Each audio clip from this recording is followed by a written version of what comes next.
지난번 우리 하이델베르크 요리 문답 우리 82문에서 성찬에 관해서 우리가 배울 때 그때 천국의 열쇠라는 용어가 나왔습니다. 그래서 오늘 이 시간에는 그 천국의 열쇠 관련해서 좀 더 깊이 있게 배우는 시간을 좀 갖도록 하겠습니다. 먼저 지난번에 우리가 배웠던 우리 82문을 먼저 한번 문답서로 한번 보고 오늘 문답으로 들어가도록 하겠습니다. 자, 묻겠습니다. 답해 주십시오. 자신의 고백과 생활에서 믿지 않음과 경건치 않음을 드러내는 자에게도 이 성찬이 허용됩니까? 아닙니다. 그렇게 되면 하나님의 언약이 더럽혀져서 하나님의 진노가 모든 회중에게 내릴 것입니다. 그러므로 그리스도와 그의 사도들의 명령에 따라 그리스도의 교회는 천국의 열쇠를 사용하여 그러한 자들이 생활을 돌이킬 때까지 성찬에서 제외시킬 의무가 있습니다. 여기 보면 천국의 열쇠라는 말이 나옵니다. 교회는 천국의 열쇠를 사용하여 그러한 자들이 생활을 돌이킬 때까지 성찬에서 제외시킬 의무가 있다. 여기에 천국의 열쇠가 나오죠. 여기에 관해서 좀 오늘 문답을 좀 보도록 하겠습니다.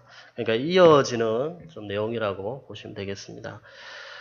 83문을 보도록 하겠습니다. 물을 테니까 답해 주십시오. 천국의 열쇠들이란 어떤 것들입니까? 거룩한 복음의 선포와 교회의 권징 혹은 기독교 교회로부터의 출교인데 이 둘을 통하여 천국이 신자들에게는 열리고 불신자들에게는 닫힙니다.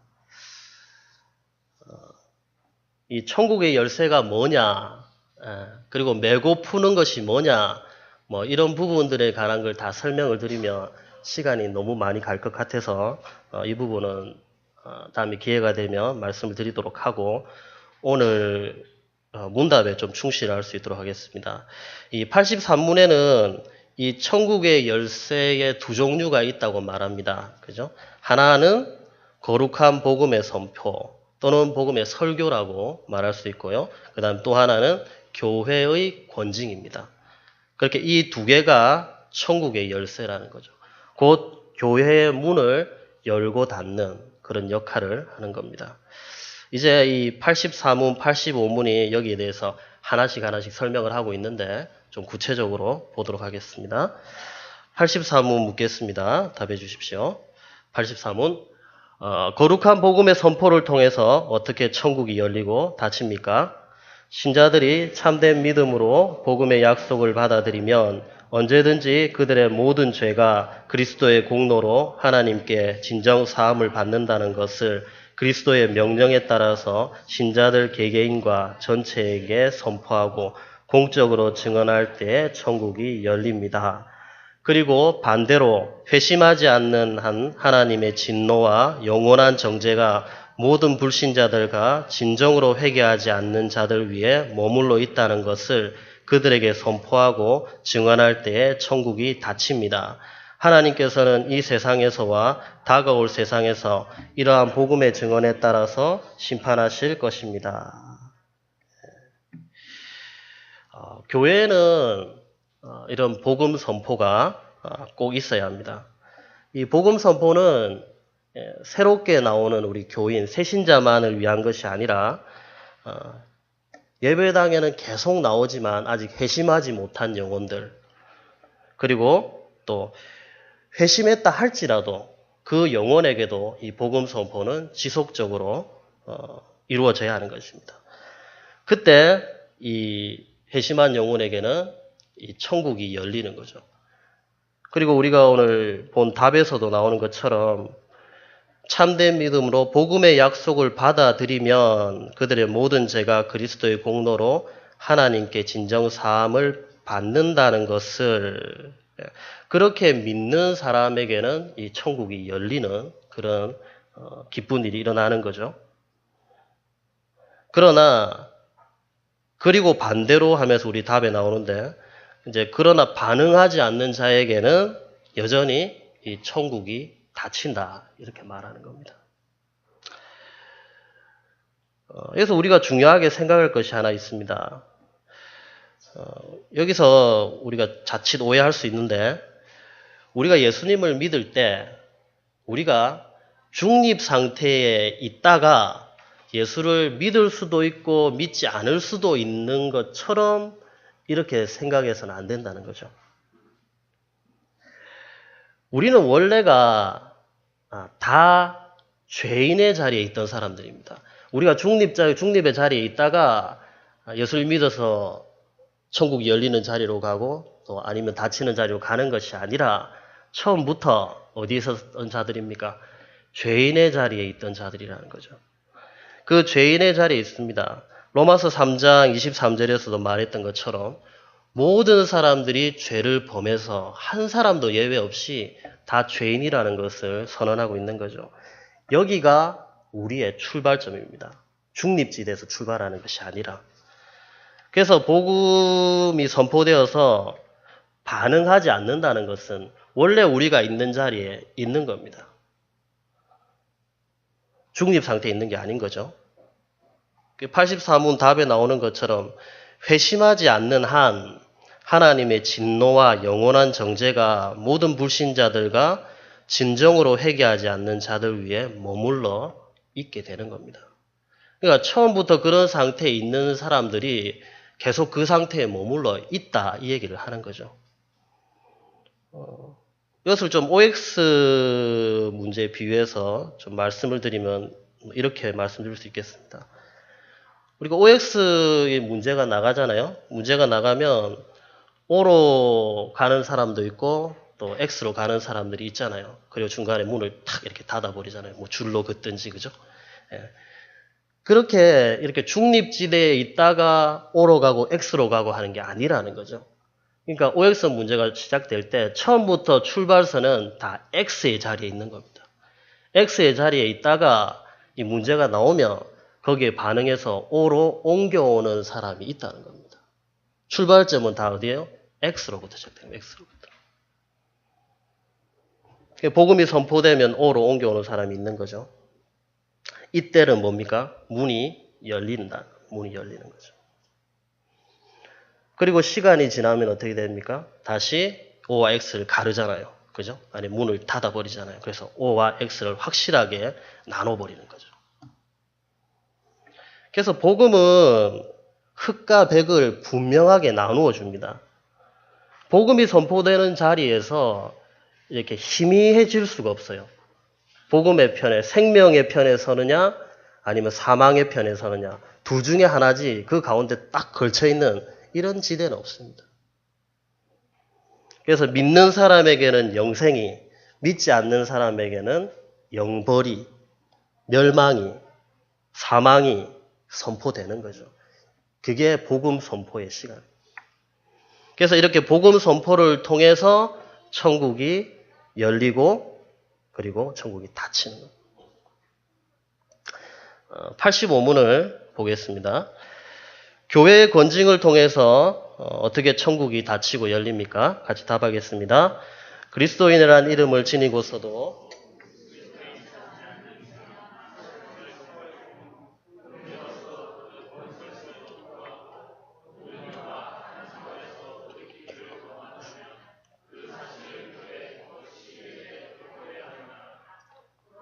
하나님께서도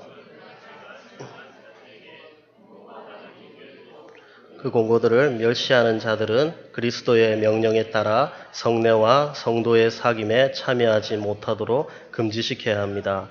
또한 하나님께서도 친히 그리스도의 나라에서 그들을 제외시키십니다. 그리고 그들이 진정 돌이키기를 약속하고 또한 입증할 때에는 그들을 다시 그리스도와 그의 교회의 지체로 받아들입니다.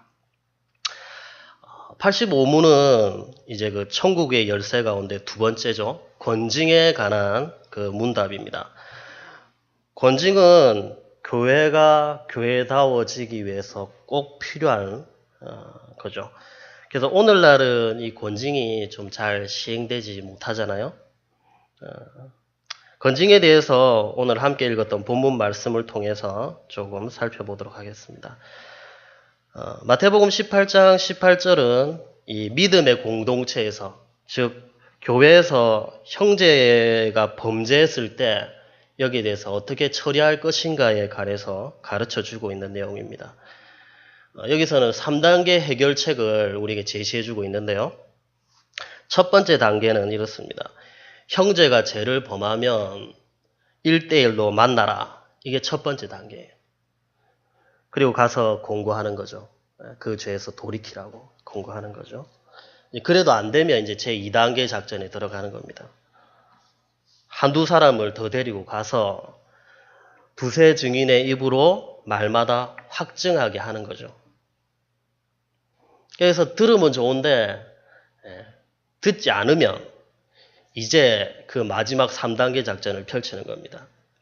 교회의 이름으로 권면하는 거죠. 그리고 교회의 공식적인 권면에 대하여 합당한 반응을 보이지 않으면 어떻게 합니까? 교회에서 어쩔 수 없이 추방하는 징계 조치를 취할 수밖에 없는 겁니다. 이것이 성경이 제시하는 이 교회에서의 권징의 방법입니다. 어떤 사람들은 교회가 사랑의 공동체인데 좀 잘못했다고 해서 너무 심한 거 아니냐, 좀 감사줘도 되지 않느냐, 이렇게 말을 하기도 하는데요. 이렇게 말하는 것은 진짜 그 사람만의 생각입니다. 성경을 잘 보면 교회가 그 사람을 공고할 때 바로 이렇게 이 징계를 가하지 않는 것을 알 수 있습니다. 제일 먼저 어떻게 합니까? 1대1로 공고하라고 하잖아요. 그러니까 다른 사람들은 모르는 거예요. 그것에 대해서. 그래서 그 사람, 아는 사람만이 가서 그 사람에게 공고하는 거죠. 이제 그 죄에서 내려놓으라고, 그만하라고 이렇게 얘기하는 거죠. 다른 사람 모르게 권면하라는 겁니다. 얼마나 이게 상대방을 이렇게 배려하는 겁니까? 그죠? 그렇게 해서 안 될 때 교회가 바로 쫓아냅니까? 아니잖아요. 또 두세 사람을 데리고 가서 또 권면하잖아요. 그죠? 또 한 번에 또 기회를 주는 거죠. 그리고도 안 되면 추방합니까? 아니잖아요. 교회의 이름으로 다시 또 권면하잖아요. 돌이키라고. 그 범죄에서 이제 그만하라고, 끊어내라고, 이렇게 돌이키라고 하잖아요. 그리고 난 뒤에 정말 안 될 때 몇 번의 기회가 주어지는 겁니까? 최소 3번의 기회가 주어지잖아요. 이게 얼마나 상대방을 배려하는 태도입니까? 그 형제를 사랑하는 자세입니까? 만약 그 사람을 쫓아내려고 한다면 작은 잘못만 있어도 교회 이름으로 그냥 바로 내쫓으면 되잖아요. 근데 그렇게 하고 있지 않지 않습니까? 그래서 이 권징이라고 하는 것은 추방을 목적으로 하는 것이 아닌 것을 알 수 있습니다. 형제를 사랑하는 측면에서 하는 행동인 거죠. 교회의 거룩성이 중요하니까 조금만 잘못해도 교회에서 추방하자, 쫓아내라 하는 것이 이 성경의 가르침이 아니라는 것을 알 수가 있습니다. 그래서 성경이 교회의 거룩성을 강조한다고 해서 한 사람이 자신의 범한 죄악을 돌이키고 진정으로 회개하고 돌아오는 사람까지도 받아주지 마라 하는 얘기는 성경에 없습니다. 돌이키고 돌아오면 받아주는 거죠. 이게 뭡니까? 문을 열어주는 겁니다. 문을 열어주는 것.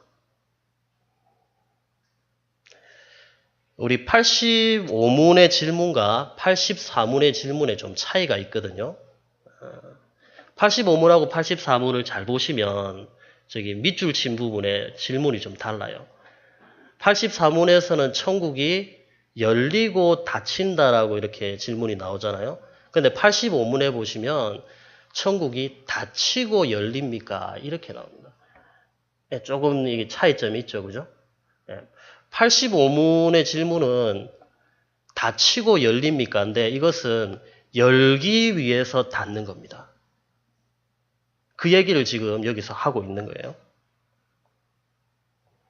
그러니까 목적이 쫓아내는 데 목적이 있는 게 아니라는 거죠. 84문에서는 복음을 선포해서 확실하게 나눠버리고 복음 닫는 데 목적이 있었다면 85문은 처음에 닫는 이유가 그 사람을 그렇게 해서라도 추방하는 이유가 다시 그 사람을 받아들이고자 하는 마음, 그래서 열어두기 위한 마음으로 일시적으로 닫는 거죠. 그 얘기를 85문에서 하는 겁니다.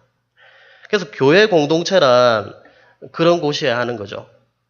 형제가 아무리 큰 범죄를 했다 하더라도 정말로 뉘우치고 하나님과 사람들 앞에서 회개하고 돌아온다면 그 사람을 받아주라는 겁니다. 그래서 이걸 위해서 건징이 동원된다는 거죠. 추방이 목적이 아니라. 요즘은 조금 이런 모습들을 보기 힘든데 예전에는 요즘 아파트라서 좀 그런지 몰라도 잘 안 보이는데 예전에는 주택에 많이 살았잖아요. 그게 보면 밖에서 문 두드리면서 우는 아이들을 종종 많이 볼 수가 있습니다. 그게 자녀 키우다 보면 부모님들이 말로 이렇게 몇 번에게 권면하잖아요. 하지 마라. 얘야 그렇게 하면 안 된다. 그러다가 또 이제 엄마 힘으로 안 되니까 아빠가 또 하지 마라. 두세 사람으로 이렇게 권면하잖아요. 그럼 또 말을 안 듣잖아요. 결국은 어떻게 됩니까? 애가 문 밖으로 쫓겨나는 거죠. 나가! 애가 쫓겨나는 겁니다. 그럼 아이가 문을 두드리면서 문 열어주세요. 막 이러고 반성하잖아요. 엄마 잘못했어요. 라면서 막 우는 거죠. 그때 아이가 계속 두드리고 잘못했다고 이렇게 하면 엄마가 어떻게 합니까? 뒤에 문을 다시 열어주잖아요. 그리고 아이를 집 안으로 들여오게 하는 거죠.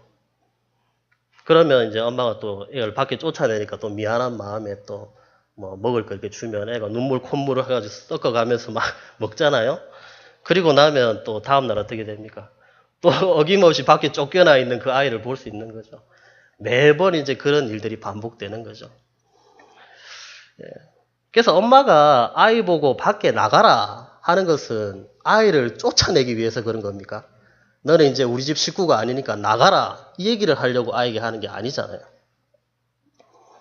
엄마의 바람은 밖에 이렇게 내쫓아서라도 아이가 자기의 잘못을 돌이키고 다시 집 안으로 돌아오게 하기 위해서 잠시 문 밖으로 내보내는 거지. 아이를 영원히 추방시키려고 문 밖에 내놓는 부모가 어디 있습니까? 돌아오라고 하는 거죠. 그래서 이때 문을 닫는다는 것은 뭘 염두에 두고 하는 행동입니까? 열어주기 위해서 잠시 닫는 행동인 거죠. 그래서 형제를 잠깐 교회 밖으로 추방시키는 것은 이 형제가 돌이키고 다시 돌아올 것을 염두에 두고 하는 겁니다. 그래서 닫히고 열린다라는 말을 쓰고 있는 겁니다. 그리고 성경도 이 권징 다음에 용서에 관한 메시지를 전하고 있음을 볼 수 있습니다. 우리가 읽었던 마태복음 18장 15절 이하의 내용이 이 권징에 관한 얘기인데요. 그리고 21절에 넘어가면 베드로가 이런 얘기를 하죠. 우리가 용서를 하는데 얼마만큼 용서를 해야 됩니까? 70번씩 7번 용서를 해야 됩니까? 라는 말을 할 때 주님께서 그 10,000달란트 빚진 자 비유를 얘기하면서 끝없는 용서에 관한 말씀을 이렇게 해주셨습니다. 그러니까 21절이 이렇게 시작돼요. 그때에 이렇게 시작합니다. 이 권징의 말씀을 이렇게 하고 난 그 다음에 그때라고 하면서 이 용서의 말씀을 하거든요. 그래서 이 권징이 용서와 관련이 있다는 것을 성경 본문이 우리에게 가르쳐 준다고 이렇게 말할 수 있습니다. 연결선상에 있는 거죠. 그래서 권징의 목적은 회개하고 돌이킨 자에 대해서 뭐 해주기 위한 것입니까? 용서해 주기 위함인 것을 알 수가 있습니다. 교회에는 많은 요소들이 필요하겠죠. 많은 것이 있어야 되겠죠. 그러나 이 두 가지는 교회 안에 꼭 있어야 합니다. 하나는 교회의 거룩성이 있어야 됩니다. 그리고 또 하나는 용서가 있어야 합니다. 교회 안에 이 두 가지가 사실 함께 간다는 것이 쉽지 않지만 교회는 이 두 가지가 꼭 공존해야 합니다. 거룩성만 외치다 보면 어떻게 될까요? 저를 비롯하여 심지어 우리 목사님을 비롯하여 여기에 앉아 있을 수 있는 사람이 누가 있겠습니까? 아무도 없죠. 우리가 그렇게 대단한 존재들이 아니지 않습니까? 우리가 거룩을 향해서 몸부림치면서 나가는 존재들이지 완전하게 거룩하진 않지 않습니까? 그래서 이 서로 약함을 알기 때문에 때로는 이런 용서함들이 교회 안에 있어야 되는 겁니다. 그러나 그렇다고 나도 약하고 너도 약하니까 또 교회는 사랑의 공동체니까 무조건 용서해야 한다고 하면 그러면서 범죄한 자에 대해서 아무런 조치가 없이 용서만 하면 어떻게 되겠습니까? 교회는 거룩성이 다 사라지게 되는 거죠. 그래서 용서는 거룩성을 전제로 이렇게 진행돼야 하는 겁니다. 그래서 죄를 지었을 때 권면하고 그리고 결국 안 되면 최종적으로 추방을 해서라도 교회의 거룩성을 지켜가는 것이 필요한 거죠. 그리고 그렇게 추방된 자가 자신의 죄를 돌이키고 회개하고 돌아온다면 교회는 받아주는 거죠. 이것이 교회가 유지되어가는 한 가지 원리입니다. 그러면 이제 이렇게 말할 수 있죠. 그렇게 완전히 거룩한 사람이 없는데 누가 누구를 권면하고 징계할 수 있는가? 그죠? 이런 반문들이 나올 수 있습니다. 즉 교회 치리자들도 완전하지 않은데 왜 교회 치리자들이 교회에서 일어나는 이런 문제들에 대해서 감당할 수 있느냐, 담당할 수 있느냐라고 말할 수 있는 거죠. 여기에 대해서 성경은 이렇게 말합니다. 사도 바울은 이에 대해서 이렇게 말했습니다. 고린도후서 13장 10절에 그러므로 내가 떠나 있을 때 이렇게 쓰는 것은 대면할 때 주께서 너희를 넘어뜨리려 하지 않고 세우려 하여 내게 주신 그 권한을 따라 엄하지 않게 하려 합니다. 사도에게 이런 권한이 있었다는 것을 가르쳐 줍니다. 세우려고 성도를 세우기 위해서 하나님께서 사도들에게 이런 치리할 수 있는 권한을 주셨음을 알 수가 있죠. 베드로를 비롯하여 사도 바울을 비롯하여 그리고 사도들만이 아니라 그들과 함께 동역했던 이 형제들에게도 이러한 권한이 있었음을 알려주는 구절이 있습니다. 지금의 크레타죠. 그레데 섬에서 목회를 했던 디도를 향해 바울이 이런 권면의 말을 하고 있습니다. 디도서 2장 15절에 너는 이것을 말하고 권면하여 모든 권위로 책망하여 누구에게서든지 업신여금을 받지 말라. 그레데 섬에서 목회를 하고 있었던 이 젊은 사역자였죠. 젊은 목회자 디도에게 사도 바울이 이렇게 말합니다. 이것을 말하고 권면하라 이렇게 말하는 거죠. 그리고 모든 권위로 너에게 주어진 권위로 책망하라. 성도를 향하여 이렇게 책망하고 가르치라 이런 얘기를 하고 있습니다. 그래서 이런 권한이 그 당시에 사도들에게만이 아니라 그 당시 함께 동역했던 동역자들에게도 있었음을 성경은 우리에게 가르쳐주고 있습니다. 이 외에도 성경에는 많은 구절들이 이들에게 치리 권한이 있었음을 가르쳐주고 있는 거죠. 그리고 더 중요한 것은요.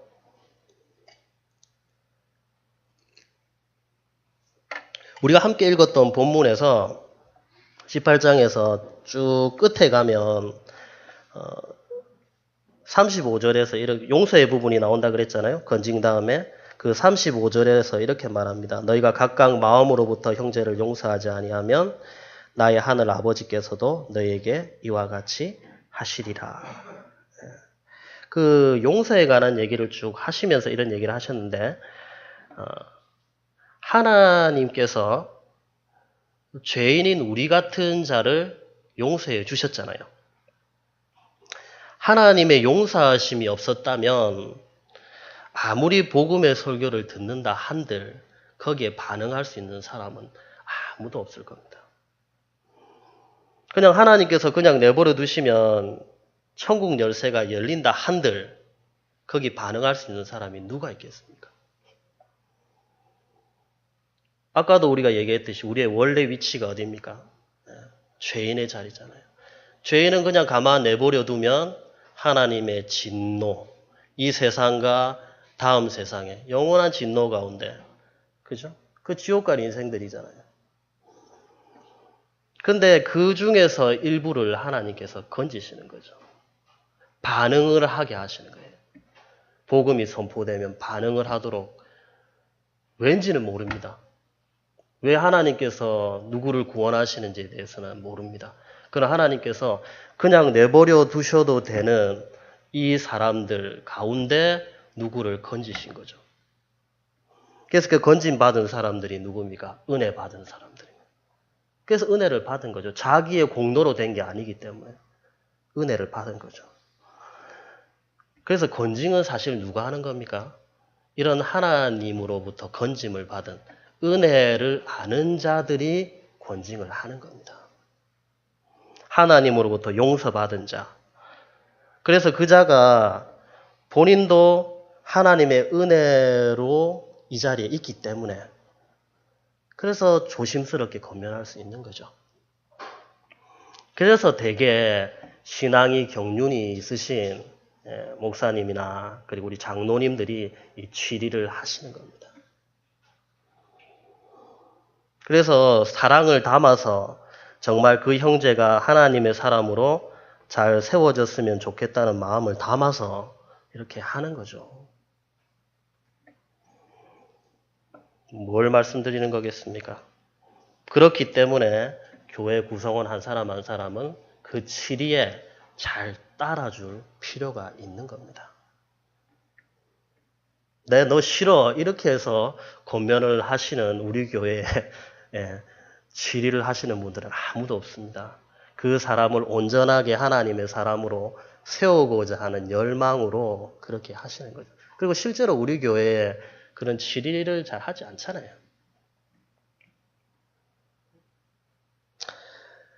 요즘 청소년들이 싫어하는 것이 뭡니까?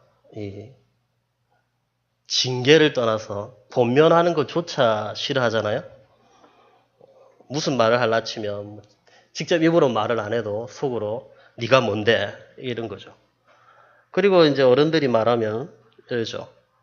우리 부모님도 나에게 잔소리 안 하는데 당신이 뭔데 나에게 잔소리 하는 거야.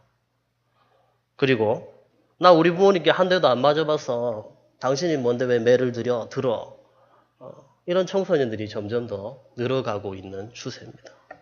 우리가 지금 그런 시대를 살아가는 거죠. 징계가 아니라 권면도 하기 힘든 시대를 실제로 우리가 살아가고 있습니다. 그게 바른 말인데도 불구하고 그런 거죠. 그 사람을 위해서 하는 말임에도 불구하고 여전히 반응은 그렇게 나오는 겁니다. 이것이 이제 교회에도 영향을 많이 미치는 거죠. 그런데 이 권면이나 징계를 싫어하면 어떤 일이 일어나겠습니까? 하나님의 사람으로 세워져 갈 수가 없습니다. 우리가 세상에서도 그렇잖아요. 세상에서도 정말 귀한 사람이 되려고 하면 많은 훈계와 책망을 듣지 않습니까? 그리고 점점 세상에 필요한 인물로 자라가잖아요. 교회에서도 마찬가지입니다. 교회에서 주어지는 이 교훈과 그리고 권면과 때로는 이 징계를 값지게 받아들이려고 하지 않으면 개인의 성장도 신앙의 성장도 없을 뿐만 아니라 교회 공동체의 성장도 저의 제대로 이루어지지 않게 되는 거죠.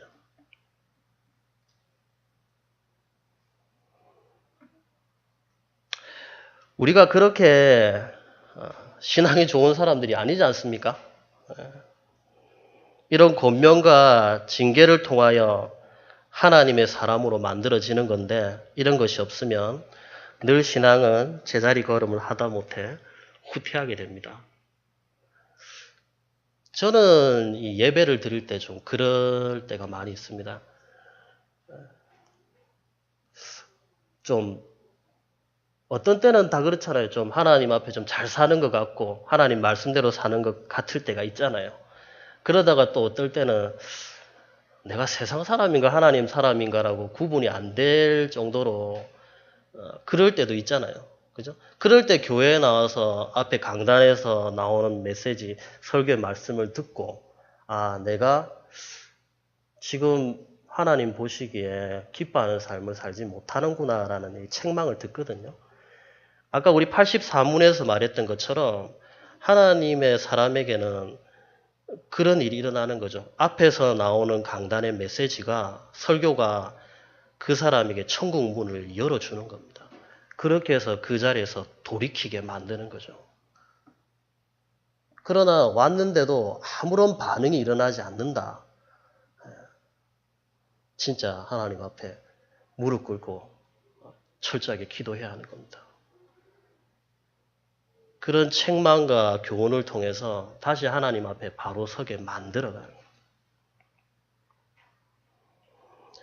이 징계에 관한 성경의 말씀이 너무 많기 때문에 제가 시간 관계상 더 말씀은 드리지 않겠습니다. 히브리서에서도 징계가 없으면 뭐라고 말합니까? 사생자다라고 말할 정도로까지 하나님은 우리를 그렇게 해서 우리를 하나님 사람답게 만들어 가신다고 말씀하셨습니다. 디모데후서에서도 모든 성경은 뭐라고 말합니까? 교훈과 책망과 바르게 함과 의로 교육하기. 책망이 들어가잖아요.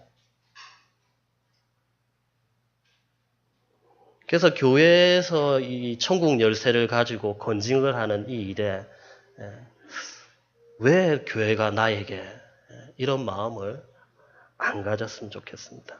우리의 신앙 성장을 위해서 이런 권징이 있을 수 있다는 사실을 잘 기억하고 교회의 지도 방침에 좀 잘 따라서 그렇게 신앙생활을 잘 해나가는 우리 교회 되었으면 좋겠습니다. 조금만 자신의 비에 안 맞으면 또 좀 자신의 생각과 다르면 교회를 옮길 생각을 하는 것은 너무 좀 1차원적입니다. 결국 손해는 당사자입니다. 교회를 자꾸 옮겨 다니면 손해보는 건 당사자예요. 그래서 그 안에 바른 말씀이 선포된다면, 그죠?